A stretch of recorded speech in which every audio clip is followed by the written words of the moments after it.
નમસ્કાર વાલા વિદ્યાર્થી મિત્રો, કેમ છો? મજામાં ને? આજે આપણે ધોરણ 9 વિકાસ પરીક્ષાલક્ષી અસાઇનમેન્ટ લઈને આવી ગયા છીએ. 2026ની જે લેટેસ્ટ આવી છે તેનું આપણે આજે સામાજિક વિજ્ઞાન વિભાગ એનું વિકલ્પો આપણે જોવાના છીએ. તો ચાલો આપણે હવે શરૂઆત કરીએ. તો આ છે સામાજિક વિજ્ઞાન, બરાબર. તો આ તમે સામાજિક વિજ્ઞાનનું વિભાગ એના આજે આપણે વિકલ્પો જોવાના છીએ. તો વિડીયોને એન્ડ સુધી જોજો. વિડીયો ગમે તો લાઇક, શેર અને સબસ્ક્રાઈબ કરવાનું ભૂલતા નહીં, બરાબર. તો અહીંયા તમને પહેલાં આપેલા છે, નીચે આપેલ હેતુલક્ષીના પ્રશ્નો માગ્યા મુજબ ઉત્તર લખો. 1 થી 24 પ્રશ્નો, પ્રત્યેકનો 1 ગુણ. સાચો વિકલ્પ પસંદ કરીને ઉત્તર લખો. પ્રશ્ન 1 થી 5, બરાબર. પ્રકરણ નંબર 1, પ્રથમ પરીક્ષાના અભ્યાસક્રમમાંથી અહીં પહેલો પ્રશ્ન છે, ભારતમાં આવવાનો જળમાર્ગ કોણે શોધ્યો?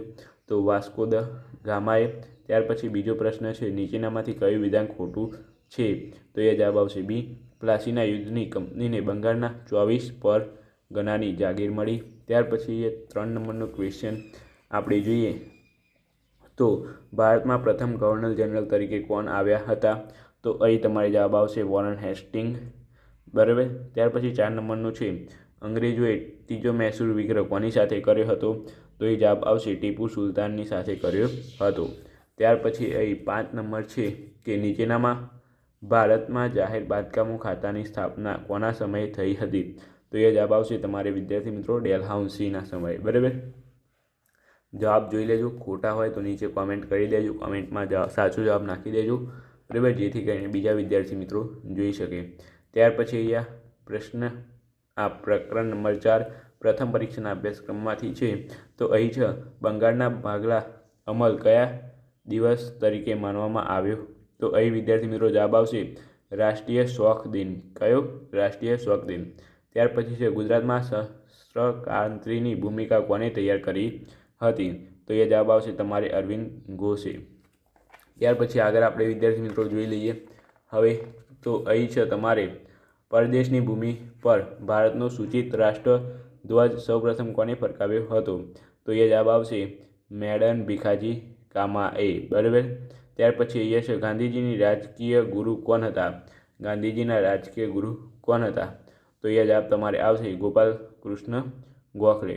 5 નંબર છે, કયા સુધારાએ મુસ્લિમોને ક્રોમી મતદાર મંડળો આપ્યા હતા? તો એ જવાબ આવશે મોલા મિન્ટોએ. શું? મોલે મિન્ટોએ, બરાબર. તો આ જોઈ લેજો. ત્યાર પછી આગળ પ્રકરણ નંબર 7 જોઈ લઈએ વિદ્યાર્થી મિત્રો હવે. તો એ પ્રકરણ નંબર 7માં છે, ઈસવીસન 2014ના આંધ્રપ્રદેશમાં કઈ રાજ્ય અલગ પડ્યું? તો એ જવાબ આવશે તેલંગાણા રાજ્ય અલગ પડ્યું. 2 નંબર છે, ઝારખંડ રાજ્ય કયા રાજ્યમાંથી અલગ પડ્યું? તો એ વિદ્યાર્થી મિત્રો જવાબ આવશે બિહાર રાજ્યમાંથી. ત્યાર પછી છે, હાલ ભારતીય સંઘમાં કેટલા રાજ્યો અસ્તિત્વ છે? તો એ જવાબ આવશે 29 રાજ્યો અસ્તિત્વમાં છે. ત્યાર પછી છે, નીચેનામાંથી કયા 2 રાજ્યો 7 સિસ્ટર તરીકે ઓળખાય, એટલે કે 7 સિસ્ટર રાજ્યો નથી? તો એ વિદ્યાર્થી મિત્રો જવાબ આવશે તમારે ઉત્તરાખંડ અને ઝારખંડ. ત્યાર પછી એ 5 નંબર છે, નીચેનામાંથી કયું રાજ્ય ભારતીય સંઘમાં 29 રાજ્યોમાંનું એક નથી? નીચેનામાંથી કયું રાજ્ય ભારતીય સંઘમાં 29માંનું એક નથી? તો એ જવાબ આવશે ગોવા. ત્યાર પછી પ્રકરણ નંબર 12ની વાત કરી લઈએ આપણે વિદ્યાર્થી મિત્રો. તો અહીં છે, ચૂંટણીઓ લોકશાહીનું શું ગણાય છે? તો એ જવાબ આવશે પારાસીસી. ત્યાર પછી અહીંયા 2 નંબર છે તમારે વિદ્યાર્થી મિત્રો, નીચેનામાંથી કોની ચૂંટણીની કાર્યવાહી ચૂંટણી પંચ દ્વારા થાય છે? તો અહીંયા જવાબ આવશે રાષ્ટ્રપ્રમુખ. ત્યાર પછી 3 નંબર છે, લોકશાહીને જીવંત કોણ રાખે છે? તો અહીંયા જવાબ આવશે ચૂંટણી, બરાબર. ત્યાર પછી આગળ આપણે અહીં જોઈ લઈએ તો અહીં છે કે નીચેનામાંથી કયું માધ્યમ લોકમતના ઘડતરમાં ફાળો આપતું બીજાનું માધ્યમ છે? તો એ જવાબ આવશે રેડિયો. 5 નંબર છે, નીચેનામાંથી કયો પક્ષ રાષ્ટ્રીય પક્ષ છે?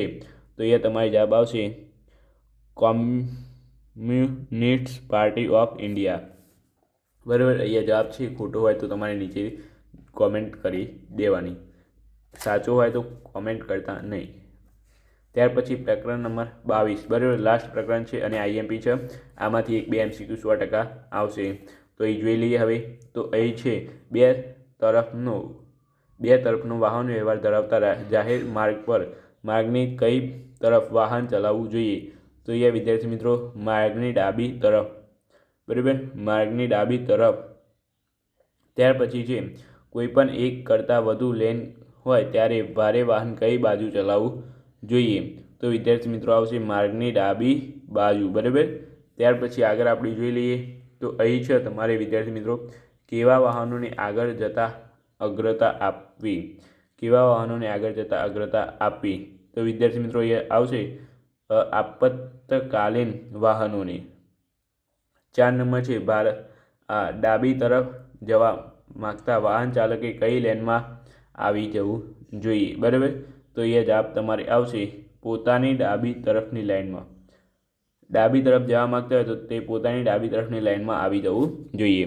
ત્યાર પછી 5 નંબર છે અહીંયા કે જો માર્ગ ઓન વે હોય જો માર્ગ વન વે જાહેર કરેલો હોય તો તમે જે દિશામાં વાહન વ્યવહાર પ્રતિબંધ હોય તે દિશામાં ન જવું જોઈએ. જે દિશામાં વાહન પ્રતિબંધ હોય તે દિશામાં ન જવું જોઈએ, બરાબર. આ એના જવાબો છે.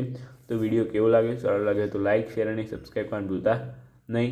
આપણે મળીશું નવા વિડીયો સાથે. Thank you so much. Video જોવા બદલ તમારો ખૂબ ખૂબ આભાર.